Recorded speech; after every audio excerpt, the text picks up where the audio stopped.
Vous vantez dans ce rapport la croissance comme modèle de développement et de conduite des politiques publiques, ce qui est assez inquiétant lorsque l'on connaît la lourde responsabilité de celle-ci et du libéralisme dans les crises que nous devons maintenant affronter. Ainsi, votre analyse débute avec l'examen du PIB, bien que la plupart des économistes s'accordent sur son caractère trop restrictif, voire dépassé. Pourquoi ? Eh bien parce que tout ce qui peut se produire et se vendre va gonfler le PIB, même si cela dégrade notre qualité de vie. C'est donc un indicateur plutôt dangereux pour la conduite de nos politiques publiques. Le PIB ne dit rien non plus sur les inégalités. Une forte augmentation des revenus d'une minorité de la population va faire augmenter le PIB. Le PIB ne dit rien sur la bonne ou la mauvaise santé de nos concitoyens. En résumé, notre planète se meurt, nos concitoyens se paupérisent, mais le PIB est en hausse, tout va bien. Dans ce rapport, vous faites la promotion de la croissance verte, qui est un concept trompeur. Vous donnez l'illusion de pouvoir continuer à produire et consommer sans effet délétère grâce au progrès technique. Là encore, ce discours m'apparaît très dangereux.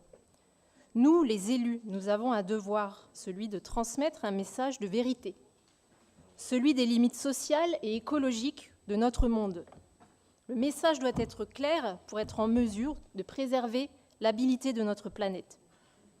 Vous indiquez que les finances sont limitées. Vous devriez de la même manière rappeler que les ressources naturelles et nos territoires le sont également. Nous avons une autre source d'inquiétude. Notre Alsace n'est pas à vendre, même si notre territoire est devenu une marque. La marque Alsace, financée par centaines de milliers d'euros par notre collectivité. De l'autre côté du Rhin, l'entreprise allemande Europa Park dépose aussi des marques, notamment la marque Europa Valley. Celle-ci a été déposée l'année dernière par le groupe MAC. Europa Valley, qu'est-ce que c'est ? Eh bien, c'est ce projet de complexe hôtelier en Alsace qui conduira nécessairement à la bétonisation de nos terres agricoles et de nos espaces naturels. On assiste bel et bien à la marchandisation de notre territoire, et nous refusons cela. Enfin, il est inquiétant en 2023 qu'à aucun moment vous n'évoquiez la sobriété dans un rapport qui porte sur le développement économique et l'environnement, notamment la sobriété foncière. Dans ce rapport, vous rappelez que vous soutenez le développement des zones d'activité en mobilisant des millions. Est-ce raisonnable en 2023 ?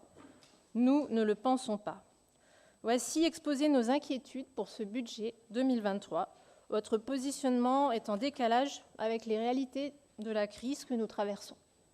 Je vous remercie.